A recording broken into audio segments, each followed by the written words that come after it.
Good morning, everybody. I'm Larry Weishuhn. If you enjoy real-world hunting and fishing talk, you're really going to enjoy listening to my good friend, Luke Clayton, and his guest for the next hour. This is David Fox, and welcome to Outdoors with Luke Clayton and Friends.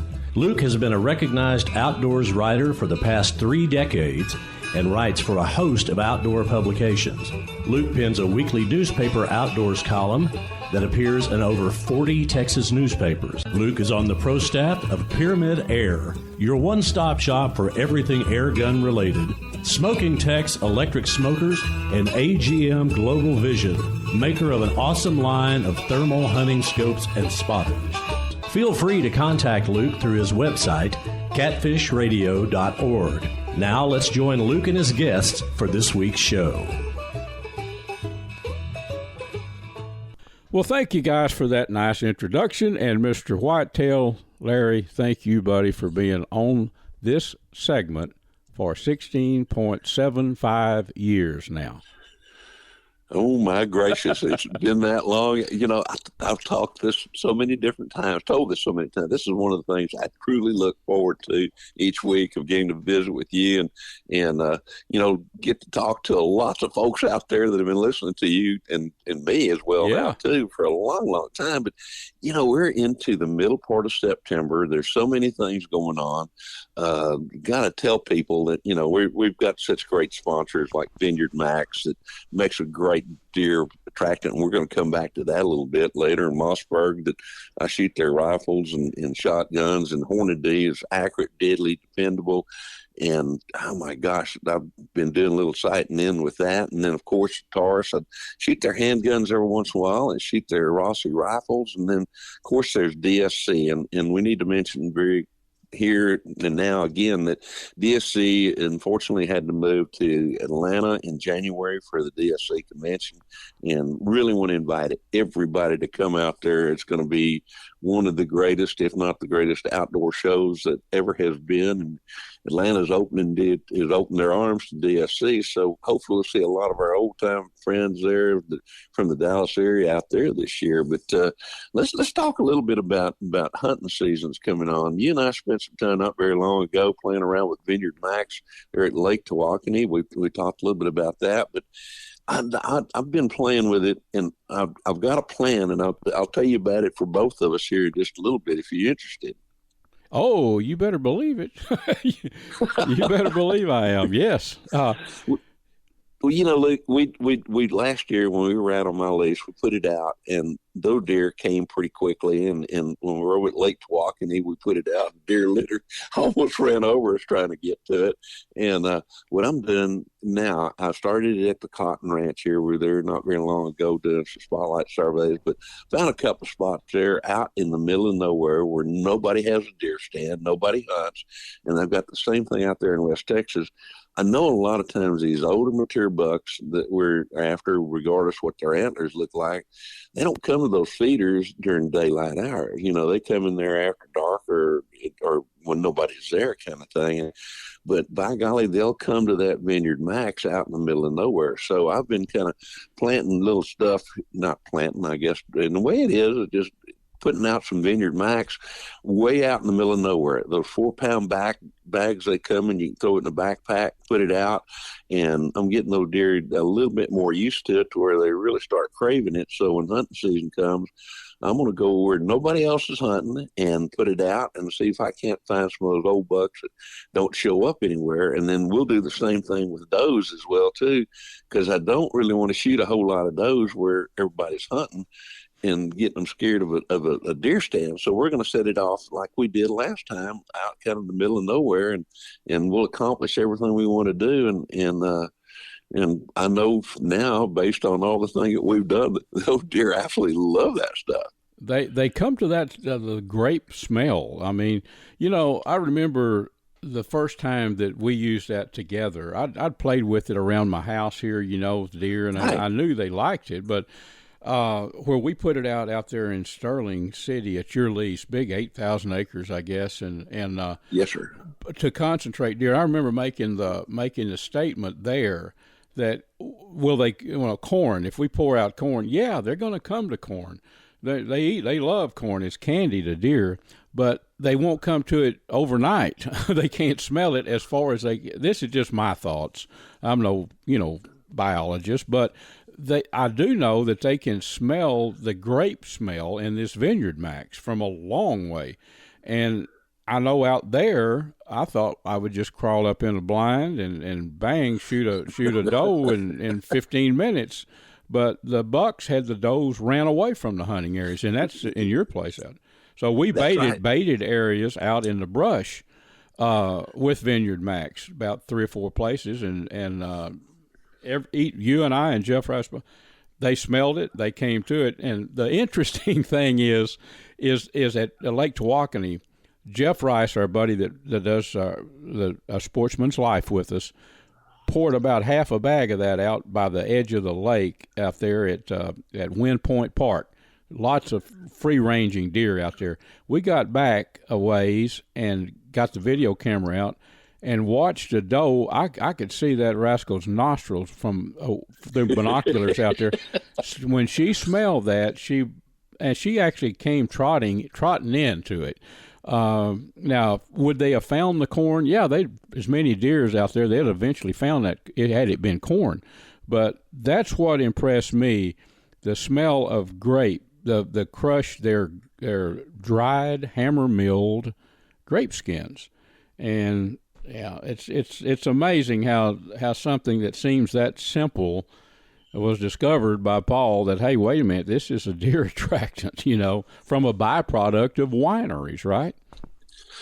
You're exactly right. And they've heard me talk about this before. A lot of times when you introduce a different smell or a different aroma or odor, whatever you want to call it, to an area, deer shy away from it. And then, as you recall too, we were in West Texas, and we're not going to put it around those deer, not around those corn feeders. Those deer may smell it and run the other way. Well, it had the absolute opposite effect in there.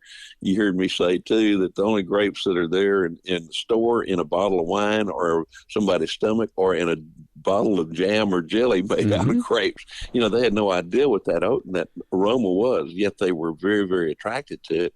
And we've seen that happen now several different times. And to me, you hear a lot about giving tips to guys, and I know sometimes it sounds like a commercial, but my gosh, I've seen it work so well that in different areas, so that I'm carrying it with me almost everywhere I go this year. And I've got hunts set up, oh my gosh, all over the state of Texas. Of course, we'll be up at Choctaw again as well too. And I know that Dusty Vickery, the manager up there, Dusty put it out and made a circle and came back. And by the time he got back to that circle where he'd been putting out several different places, the deer were already on it and had already eaten most of that little pile that he'd put out. So, it works really well, and it's available a lot of places. And of course, they can go to vineyardmax.net as well too. But all throughout the north part of the state and the eastern part of the state, there are dealers scattered all over the place. Of course, they go to that website too, and it tells where the dealers are as well. But great product. It's something to really consider. To me, particularly a lot of places you need to shoot does, and like I was saying, maybe you do have some bucks coming into a feeder.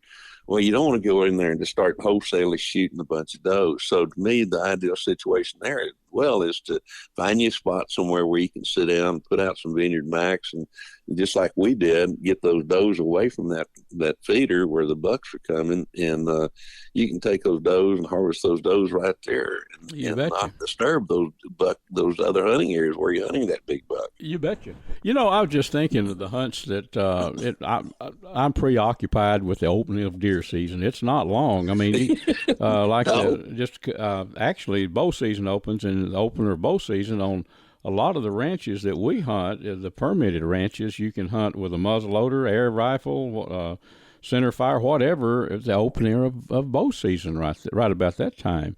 So and that's not but about 2-3 weeks away. I know it. Yes, it's almost here. It's amazing how quickly it's come around. But we've got, just trying to think, you and I have, we're going to be hunting with the Choctaw Lodge up there. That's in southeast Oklahoma, owned by the Choctaw Nation.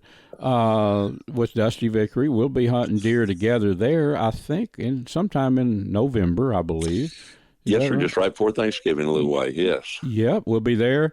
Well, our friends, the Cottons, down in Kaufman County, we're going to hunt, spend some time with our buddies down there. That's another one. And I'll tell you, Hunt, that Cable Smith, I've known Cable since he began his outdoor show, Lone Star Outdoors, I think it is. Yes, sir. Yeah. Right. Well, Don Gresham up in Forestburg, North Texas, not far from the Red River. I've known Don. He owns a company, Going Fencing, I think it's called, hog traps and all that. But he's a rancher up there. He's invited you and I and Cable up there. I hope Cable can get with us. But it's the last Saturday of the deer season in January. It is. So that's some hunts that we've got that I know we've got, and who knows, we'll probably work in, maybe get to hunt with Mr. Jeff Rice. So a lot of fun hunting, and if you're just hunting the back 40 on, just the privilege to get out and hunt deer in the fall is a tradition, that I hope goes on for forever, Larry. I hope it never goes away, to be open with you about it, because it's never going to go away with me as far as I'm going to be, good Lord leaves me on the face of this earth kind of thing. I know. Yeah, we're right on the verge of it. Dove season's been going on in certain areas. I talked to several guys who had just absolutely fantastic dove hunts. And then I've also talked to a few that go, man, they're really scattered. We didn't see a whole lot. I've got a few buddies that have been hunting teal early on, and all the hunting seasons are here upon us right now. Mm-hmm. Of course, some guys are headed up to Colorado with a bow, and others, I'm saying Colorado, I'm talking about, to me, Colorado means hunting anywhere pretty much in the West. Yep.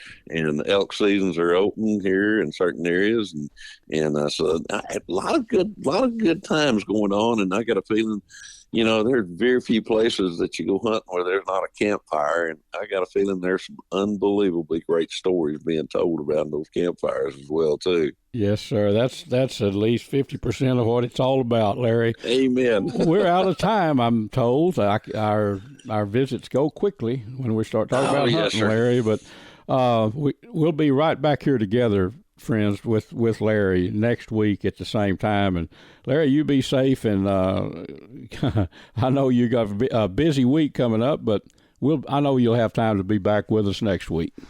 You better believe it. Folks, this segment is made possible by Ultrimatic Feeders. Go online to ultrimaticfeeders.com and check out the most awesome line of game feeders in the world. I've been using these things for 15 years, and I've got one that's been in the woods about 10 or 11 years. I forget exactly how long. Check them out, ultrimaticfeeders.com. Folks, I want to tell you about an awesome destination down at Lake Tawakoni. It's Wind Point Park. If you love the outdoors, if you like camping in an area, I bet I saw 60 deer. I was in there recently touring the place, went fishing down there. It's some awesome fishing, camping, long-term RV rentals overnight. There's some beautiful cabins, some bigger cabins and littler ones right there by fishing. You can walk out the door and fish at some of those places. But the place is neat as a pin. It's been around for 10 years, Wind Point Park. If you haven't been down there in the last 10 years, it's all remodeled and just beautiful. So check it out online. I think the website is windpointparktx.com. Of course, you can just Google Wind Point Park, Tawakoni, and pull it up. But I want you to know about it. You're going to be hearing old Luke talk about the fishing down there a lot. I've already done some bank fishing there, so you can catch a lot of blues, and you can also catch a ton of channel catfish along those rocks. Another thing I want to tell you about, VINEYARDMAX. The website is vineyardmax.net. They make an awesome line of game feeders, fish feeders. They're just an awesome product, but they also have a deer attractant. That's what I really want to tell you about. It's called VINEYARDMAX. It's made from dried hammer-milled grape hulls and wheat bran, I think it is, or ground-up wheat, and also some corn chops. So it's got stuff in it deer like. Plus, it's got that scent of grapes that we've used it. Larry and I have used it out in West Texas, where a deer have never seen a grape and had them come in on it. So check that out, and the website again is vineyardmax.net.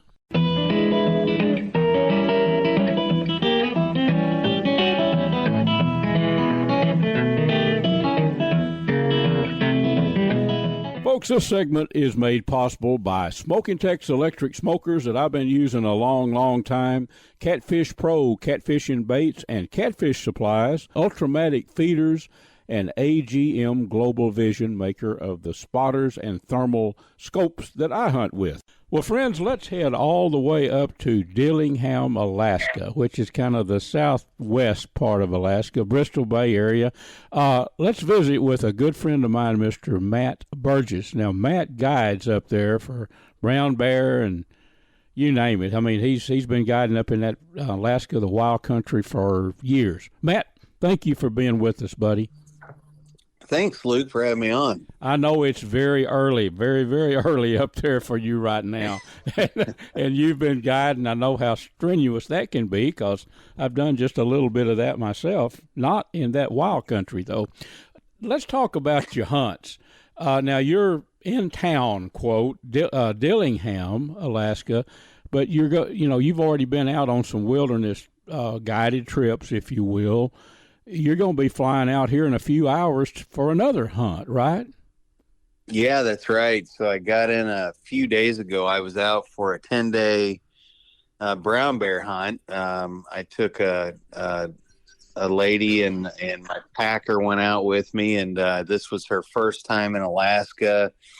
She'd hunted Africa and in the lower 48. She had hunted quite a bit, and so this was her bucket list goal to have an opportunity to harvest an Alaskan brown bear. And so took her out, and on day one it was sunny and beautiful, and I thought, well, this isn't very good. We needed to start raining and getting windy, and conditions just got right about 7 o'clock at night. And I say night, it was pure daylight, but it doesn't get dark here until about 11:30 at night. And so nice, beautiful brown bear came out about 500 yards, and then the bear moved down the river and it was 303 yards, and we took our Stealth Vision 28 Nozzler with 195 grain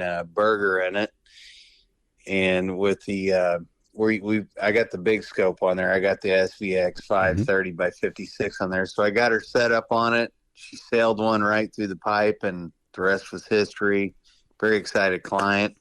So we came back. We got to come back here a little bit early, back to the lodge, and spent a few days just regrouping our stuff. And yeah, we're heading out for a bear moose combo hunt. I'll be jumping on a float plane and flying about 70 miles into the Wood Tick Chick State Park. It's the largest state park in the United States. You've told me a lot about it. And folks, I met Matt down in Crockett. That's where I learned about Stealth Vision. These scopes, I don't want to turn it into a commercial for us, but I'll tell you what, Matt, I've got one on my rifle that I'm going to be hunting with. Those things are absolutely awesome. I remember you telling me, you said, I want to get, I know what guiding is like. Somebody might show up with a scope that's not even sighted in or they've never shot. You said I need as a guide quality optics, and by golly, you found it with those stealth vision scopes. Now when you set a client down or spot you a bear out there 400, 500, 600 yards, whatever, with a good solid rest, as you guys proved to me with my rifle, that CVA Cascade, which is a stock rifle right out of the box, I think 600 yards or something, which is way farther than I'm accustomed to shooting. Yeah, you've got something with that Stealth Vision scopes that you don't have to worry that much if you can get them steady and they can make the shot, right? Oh, it was cool. I mean, so she wasn't super comfortable with, she's not a everyday shooter. Yeah. And so she said, you're going to have to help me out. And I just kind of smiled and I said, do not worry. I'll get you set up. So I had it on a bipod, and we were up on a big knob, and we were actually looking down on the river. Mm-hmm. And so we took, all I had to do, Luke, was I just hit the range on my rangefinder binos. I reached over, dialed her yardage for her. She's in You know, folks, Matt is coming to us from way up there in Alaska, and I heard a little dead space right there. His signal may have dropped. Matt, you know what, buddy? You're coming to us from the wilds up there. Your signal dropped off for just a minute, but we've got you now if you want. So, okay, am I back? Yeah, you're back. You are on with us. Folks, I apologize for that, but who knows what happens with the cell service. But anyway, so she was a little unsteady, you know, never shot long range, right? Yeah. Right. And so reached over, dialed. I said, hey, you know, inside of these scopes, it's level. Everything was level. And she sent it right out the door. And I'm telling you, one through the pipe. And that really doesn't happen very often. Usually you got to have backup shots in Alaskan, especially on brown bears and moose both. But yeah, it went about 75 yards, and it was a very ethical, and it was the right shot. I mean, it was the perfect shot, really. Right. Well, Matt, congratulations to her. I think you sent me a pictures a week or so back of that. So that type hunting, you're hunting along the rivers, is that right, or bays there? Yes, we fly into lakes, and so typically you're either hunting off, you know, you're going into the bush from the shore, or you're going up river channels and you're climbing up on knobs, and it's a lot of glassing and watching for the movement of these bears, or if you're moose hunting, you're calling. Just depends on what you're doing, what you're hunting in that particular moment. But yeah, it's just a lot of fly in on a float plane. You get out, you set up your camp, and then you hike out or you boat out.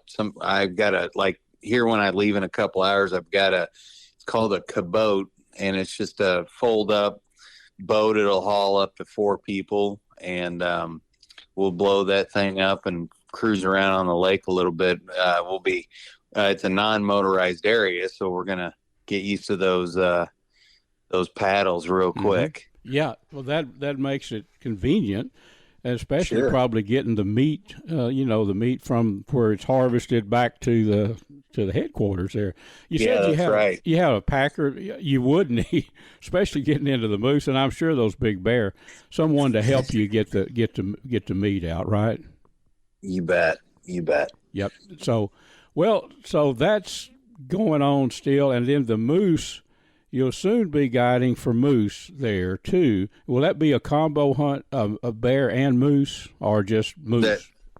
No, that's right. Yeah, we'll be hunting the bear moose. It's a bear moose combo hunt. So I've got a fella coming out of Wisconsin. He's going to fly in. He'll be up here in a few days. And so we're going to go up and get the camp set up and get everything ready to go. And Luke, I'll call you too. We should do an interview while I'm out there in the bush. You can see how I'd love to talk to you while I'm out there right on the water. That'd be kind of neat. I'd like to do it. I bet our friends listening would like it too.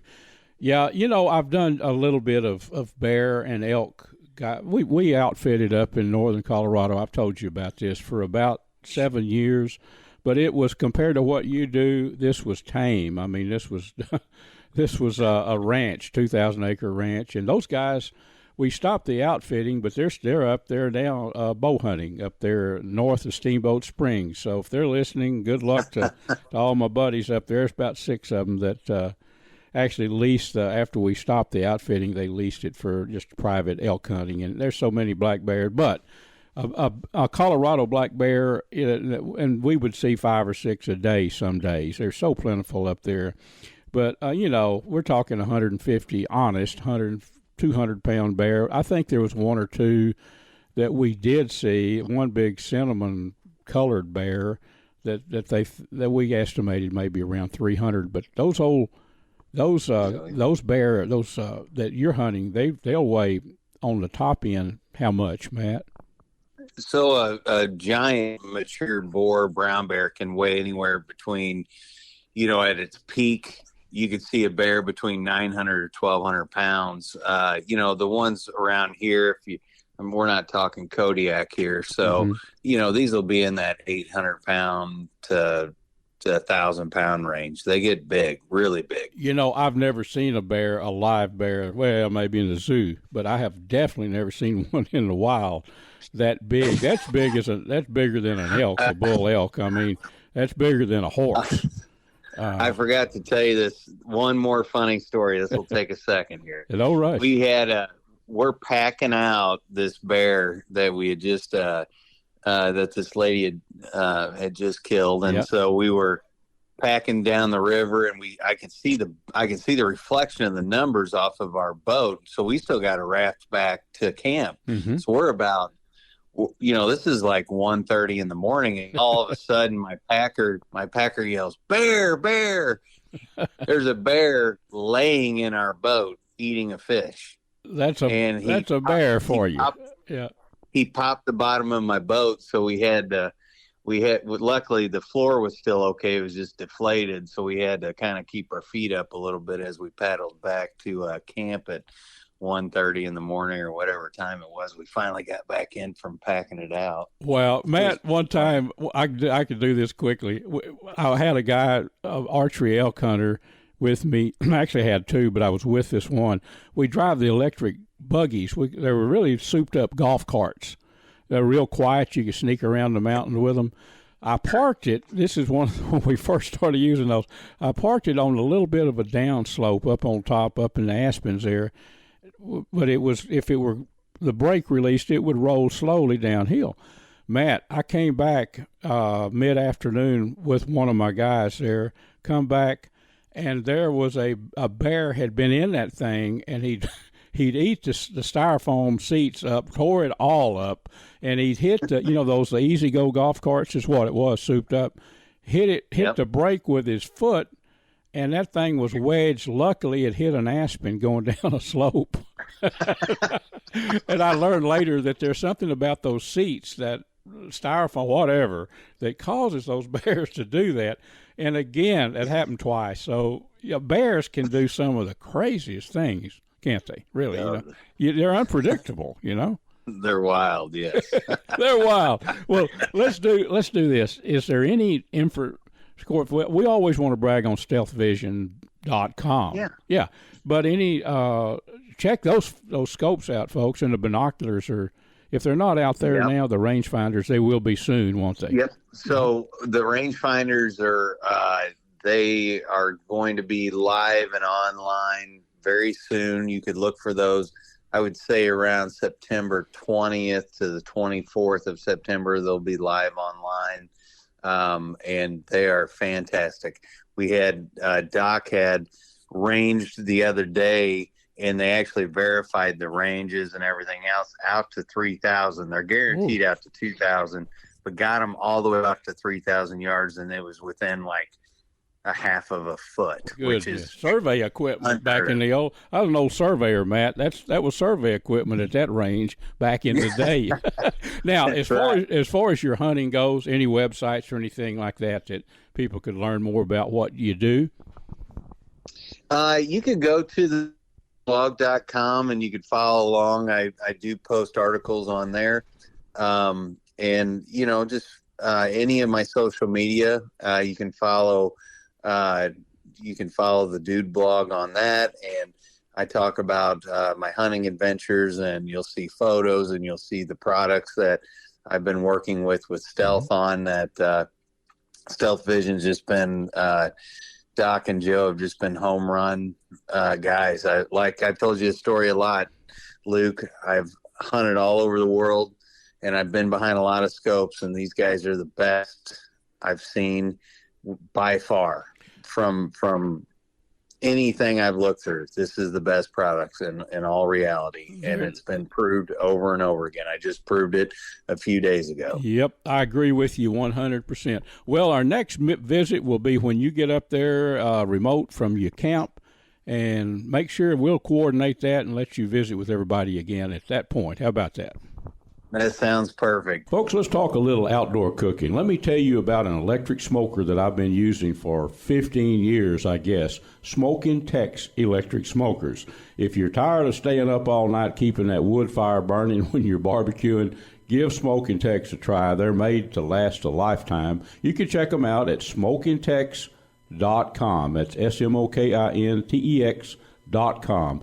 Well, friends, Mr. Larry Weishuhn is going to tell you about the finest hunting optics that we have ever found. Look, these are called Stealth Vision. They come from Crockett, Texas. Dr. John McCall developed them. They're 34 millimeter tubes as opposed to the narrower tubes, so more light transmission. They have a little green light that comes on when that scope is leveled, because that's when you want to pull the trigger. They have an optional lighted reticle as well, too, and a whole lot of other products, and folks can learn more about them by going to stealthvision.com.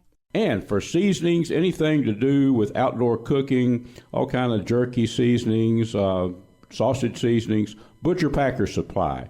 That's butcherpackersupply.com. I think the website is butcher-packer.com.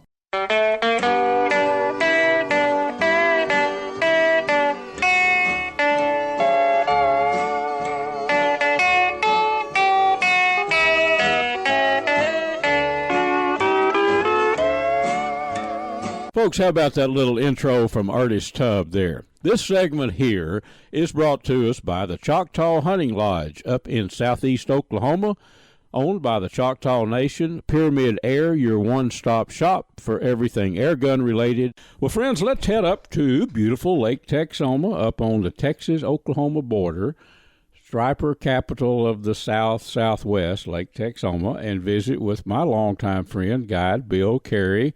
Bill, good morning, buddy. Well, good morning, Luke, and all y'all out in radio land.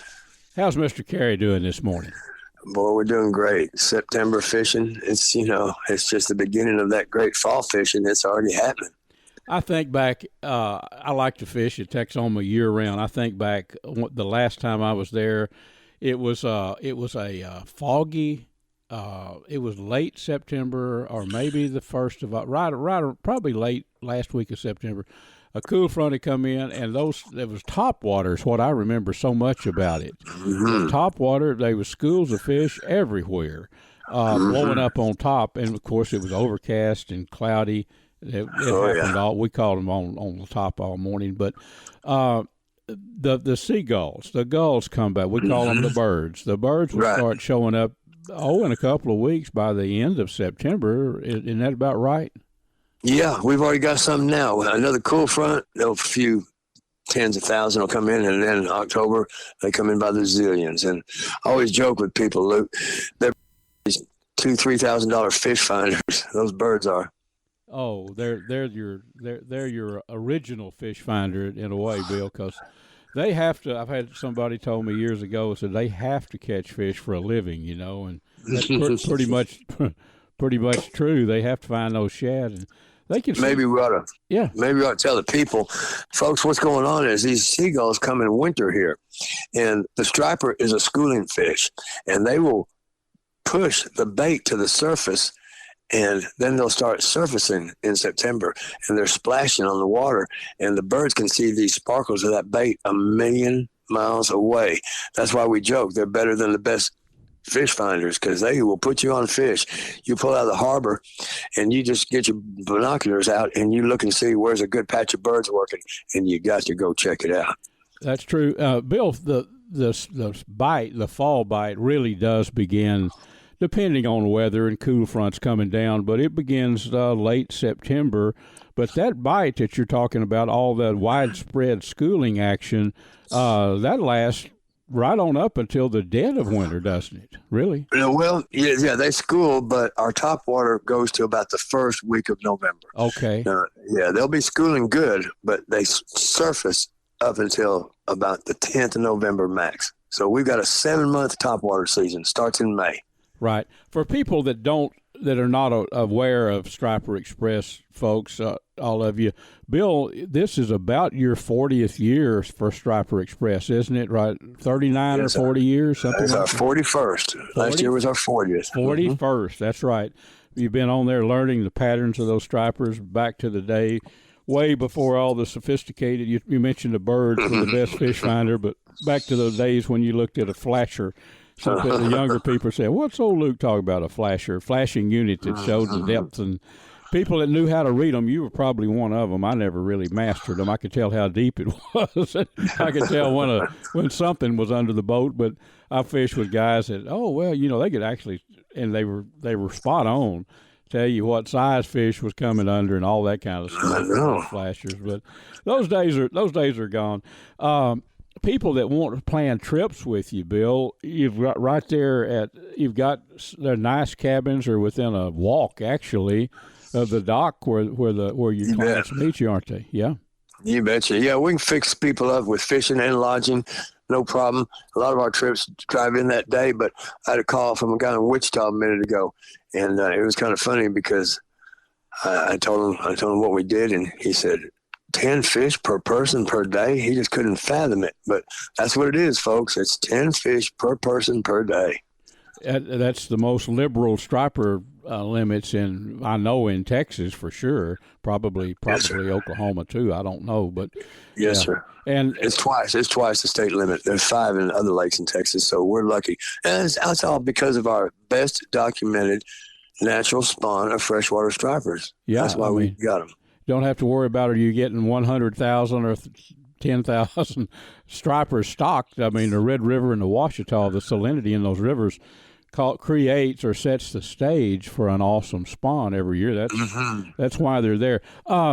So we know the shad, that's the forage base for the stripers.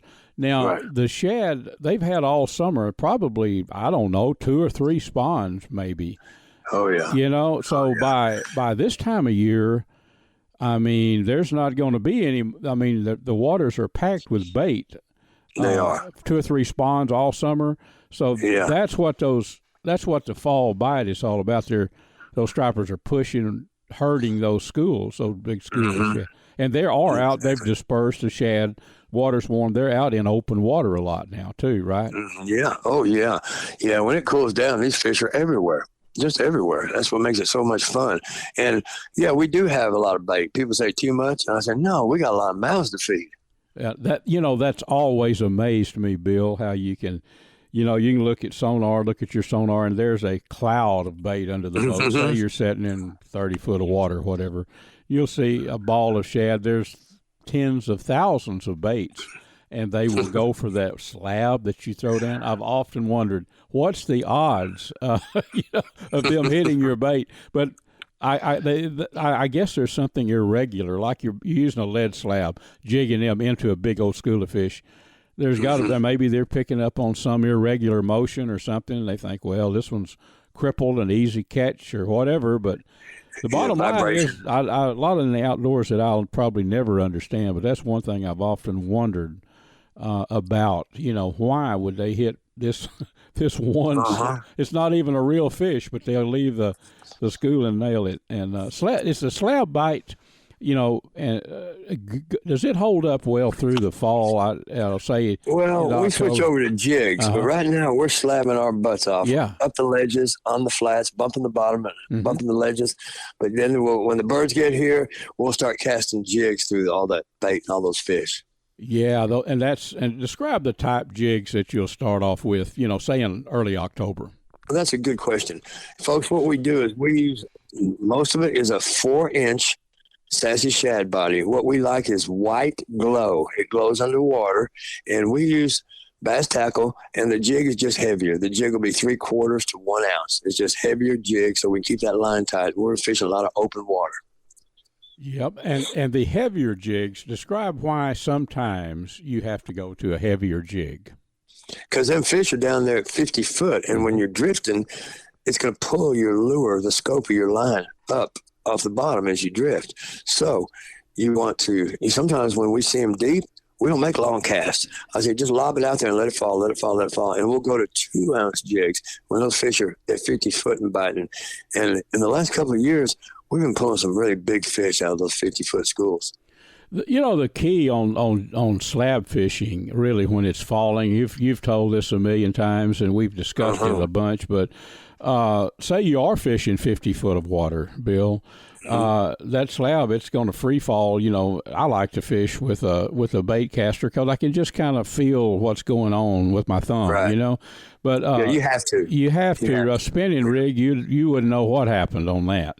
You really wouldn't if you threw it out and it just sunk. I mean, they could hit it 10 times and you'd never feel it. But, you know, kind of, it's hard to describe with words, but you're kind of feeling that line with your thumb, but yet you're letting it free fall.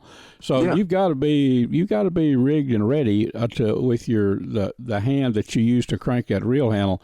As soon as you feel a stop or feel that thing, you know, you click down and I always crank like crazy and jerk back up to try to get the hook set. But that's fishing. I mean, that's the ultimate to me.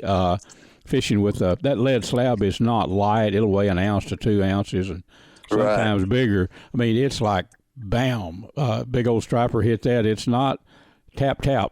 It's more wham. You know they'll wrap that rod against that boat, won't they? They will wrap that rod against that boat. Wham. Yeah. Well, here lately, the size. Are you picking up some? You're never going to go out and catch all 15-pounders. I don't say never, but sometimes in the winter, you do get into schools like that. I know that. But are you picking up those? I'll call them double-digit fish fairly regularly with the others. Well, I couldn't say fairly regular. This week, I remember seeing some 12s and 13s, but I'm seeing just a passel of 7, 8s, and 9s. Oh, and those are big fish. Yeah. Given I've always been like that. Given the chance to catch a lot of action on that size fish, or catching one. I know this is sacrilegious to say, but catching 20-pounder, give me 10. Give me a bunch of those big ones that are 7 or 8 pounds. And plus, there's some of the best eating in fresh water. You know, I mean, Luke, I am addicted. I'm addicted to your blackened fish recipe. My goodness. Fast and clean up is easy. You've done it. You've been trying it. So, yeah. That's why I'm cooking it now. Me too. We'll call it the altered blackening thing. And I can run it down real quick. You can use other types of fish on it with this recipe, but it's so good. And we use this backwoods blackening from, Cabela's Bass Pro Shop. I think you started getting that. That's what I bought. Get a big old shaker of it, for not much, and instead of those little ones that go fast. Heat up some butter. That's what I do, and heat it up, not smoking hot, but put the butter in the skillet and heat it up. Just enough to cook the fish in. Where it bubbles. Don't burn the butter. Yeah. Don't burn the butter. That's right. And season those striper fillets on both sides with that. Man. With that backwoods Cabela's backwoods seasoning, I think is the name of it, or your favorite blackening seasoning. Some of it is way too salty, but that's not. And slap that down on it. Your skillet is not smoking hot, but it's above medium heat, and let it cook about 3 or 4 minutes on one side, and flip that fillet over, and the other side is already seasoned and coated. Boy. And then put it on a plate with some squeeze some lemon juice on there. I dare say I understand why up on the East Coast why stripers are such a expensive meal at a restaurant up there, Bill. I was in Dallas. I saw a restaurant that had it for striped bass. It was $26. Oh, yeah. To eat, yeah. I want to tell you something. I had Luke's blackened fish yesterday, and from start to finish, every piece tasted like lobster. Man, it was good. Well, all of our friends listening, I want you to try this, folks. And traditional blackening is take the skillet with no oil, no butter, get it smoking hot, and then slap your fillet in there, and it's going to be smoke everywhere. And then what do you do, Bill? What do? You take that fillet and you dip it in lemon butter. Well, why not put the lemon butter in the skillet when you're cooking? I wish we had about 8 or 10 more hours to talk striper fishing. But I guess we better move on with our show. StriperExpress.com. Give them a number where they can call you, Bill. Yep. All right, folks, y'all can call us anytime at 903-786-4477. That is 903 888-786-4477. Folks, this is Luke. For about the past decade, I've been hunting editor for Airgun Hobbyist magazine. I think the only magazine devoted strictly to airgun shooting and hunting in the country. Well, in that length of time, I've learned quite a bit about big bore air guns and smaller calibers too. A spot to go to that if you're interested in air guns, you need to know about Pyramyd Air. The website is PYRAMYD, PyramydAir.com. They have anything and everything you need, from the guns themselves, the big bores or the smaller calibers, to the accessories. Just remember PyramydAir.com, and there's a number when you get on the website if you need to call and talk to somebody. Give them a buzz, and they can fill you in on little details that you might need to know about shooting or hunting with big bore air guns. While you're on the website there, I'd like you to check out the big bore air gun that I've done a great deal of hunting with. It's the Seneca Dragon Claw, 50 caliber, pressures up to 3,000 psi, and it looks like a conventional rifle. Wooden stock. I think you'll like the appearance, and I know you'll like the performance. It shoots not only bullets, but also air bolts as well, tipped with a broadhead. Check it out. It's the Seneca Dragon Claw. The snowflakes fall as winter comes, and time just seems to fly. Friends, this segment is brought to us by CVA Muzzleloaders. In my opinion, the very best muzzleloaders in the world, the ones that I shoot. You can check them out online, CVA.com. AGM Global Vision, maker of the Rattler and the Adder that I use. You can check them out online too, agmglobalvision.com. Kuby's Wild Game Processing and Kuby's Restaurant in Dallas. And VINEYARDMAX, maker of some awesome deer attractant and some very fine game feeders and fish feeders, located down in Nacogdoches, Texas. Check them out at vineyardmax.net. Well, folks, I'm afraid it's time for us to wrap this show up. We've been all over the place. Mr. Whitetail, my buddy Larry, was with us talking all kind of outdoor stuff. Matt Burgess up in the wilds of Alaska. He's up there right now. Probably about ready to board that float plane and get up there and guide some of those brown bear hunters up there. And moose, I think he said moose season started. But very interesting talking to Matt. He's a real deal when it comes to guides. He's been all over the world, lots of places guiding. But right now he goes up in Alaska, up in the wilds up there, and fly in camps with miles and miles and miles from the nearest road. And then Mr. Bill Carey, my old buddy with Striper Express. If you ever want to have some fun, catch a bunch of stripers, you need to get with Bill. He and his guides, he's been going up there for 41 years, I think he said. That's a long time to do anything, but those guys have the stripers at Lake Texoma figured out, I'll tell you. Let me tell you about a hog hunting extravaganza close to home that I went on. I think you might enjoy this story.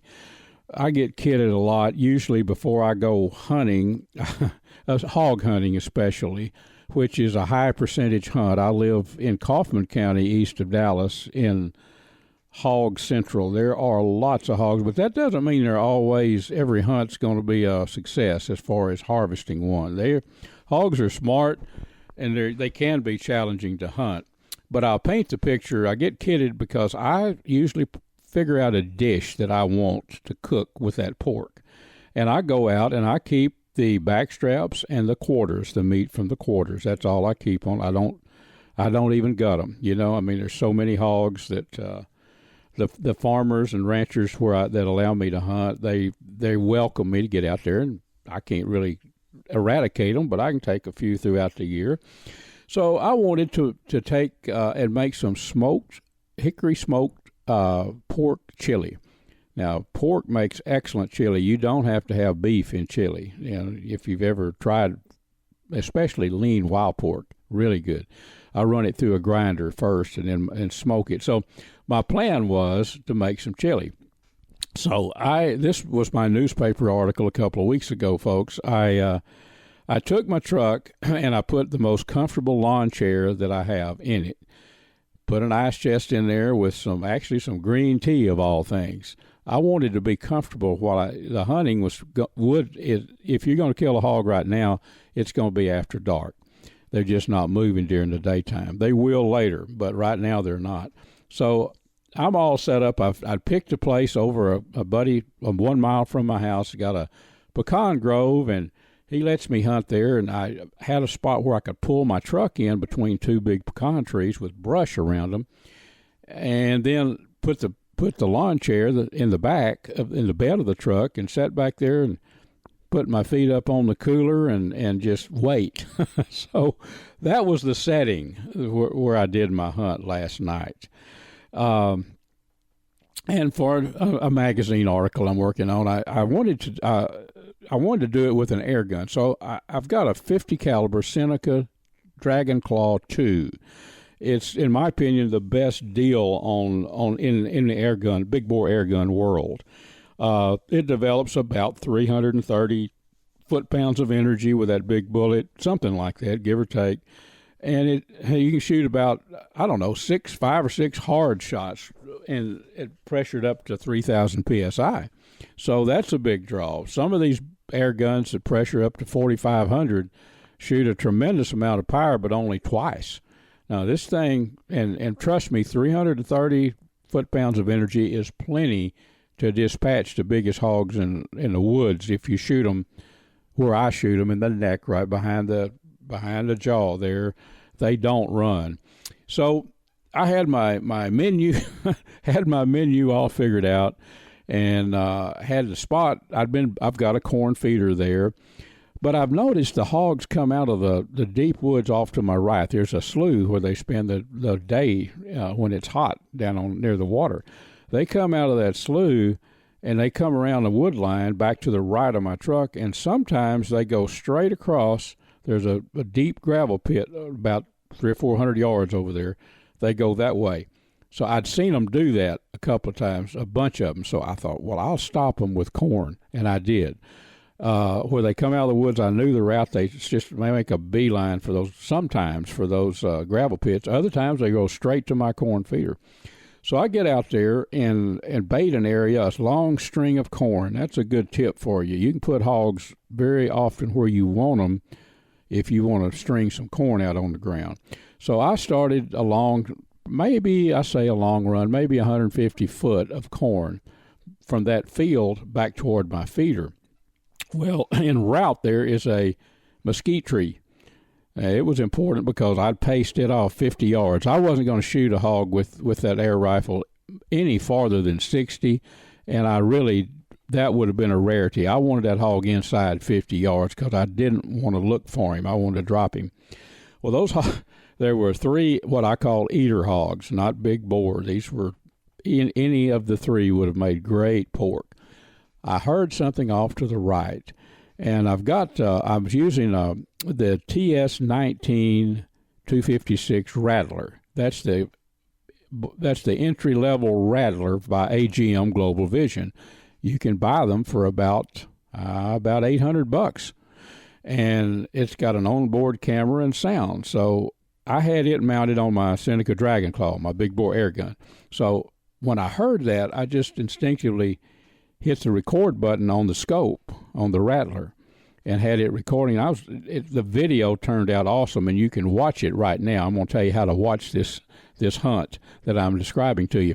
So I had the video running and looking through the brush, and thermal, you can see things that you wouldn't see normally. You can see the heat signature. I could see 3 hogs coming through the brush, just glimpses of them. So I swing the rifle around to where it's clear at the edge of the field, and they walk right into the field of view. Perfect. So I followed them with the scope, tracking them, filming them, if you will. They didn't run. They were just walking, cautious, head up in the air, sniffing around like hogs do. They got up there and found that corn, and it worked like a charm. They started actually nibbling around on the corn, and they started following that line of corn back toward my feeder. Well, when they got to the mesquite tree, they were 50 yards away. I had a marker out there, so in the video you'll see me glancing back at that tree to keep a reference point there. Well, they come to about 45 yards, and then they turn sideways, and I made a shot that close range. It's easy to do, but right in the center of the neck, right behind the jaw. and it was a young sow eater hog, as I call it. And I'm still waving the flag. I got to use Larry Weishuhn's new signature Silver Stag knife. He designed a knife that's got a blade about, I don't know, 3.5, maybe 3 inches long, and a good antler handle. These are awesome knives, but to my knowledge, that's the first animal that's been skinned with one of these. Or I didn't really skin it. I removed the backstrap and the 4 quarters from the hog. So, killed one hog with 2 stones. Is that the way to put it? But I got to skin that hog with Larry's signature knife. Those things are available at VINEYARDMAX.net. His signature is on each blade, and I'll tell you one thing: they are good working knives. That little shorter blade is just, with that handle, you can get a hold of it and do the work. But I had everything set up back at home. I had a stainless steel sinks outside. I had them already full of water. Remove that meat from that porker and chill that meat down. So that will become chili for some of our deer hunts this fall. I'm going to make a big old pot, smoke that meat with some hickory smoke, and then chop it up. I don't know if I'll grind it. I don't think I'll run it through the grinder. I think I'll just use a cleaver and chop it up into little fine pieces. Make some of the best chili that you can imagine. Try that too, folks. Try putting some wood smoke on your chili meat. It really gives it a hold. It takes it to a different level. Folks, thanks for listening. Thanks to all our great radio stations. You know, this show becomes a podcast after you listen to it on the radio. It's available wherever podcasts are heard. Catfish Radio with Luke Clayton and friends. I want all of you to have a safe week, and I want you to join me right back here next week. Let's have some more fun talking, hunting, and fishing. What do you say? Folks, that about wraps our show up for this week. I've enjoyed being with you, and I hope you've had a good time, too. This segment was made possible by AGM Global Vision, maker of the Rattler and the Adder, 2 awesome thermal scopes that I use for all my night hunting. Check out AGM, all the products that they have there online, agmglobalvision.com. And, folks, we're also brought to you by the Choctaw Hunting Lodge up in southeast Oklahoma, located about, 45 minutes west of Hugo, Oklahoma, owned by the Choctaw Nation. It's about 45,000 acres of awesome mountain, country, hills, valleys, loaded with game. Lots of eastern turkey, and they do eastern turkey hunts if you're looking for a spot to hunt turkey in the spring. Also, I want to remind you about the Seneca 50 caliber Dragon Claw that shoots bullets and pellets. And by pellets, I'm talking about 200 and 210 grain chunks of lead. It's a big bore air gun that I use. Check out the Seneca Dragon Claw there at PyramydAir.com.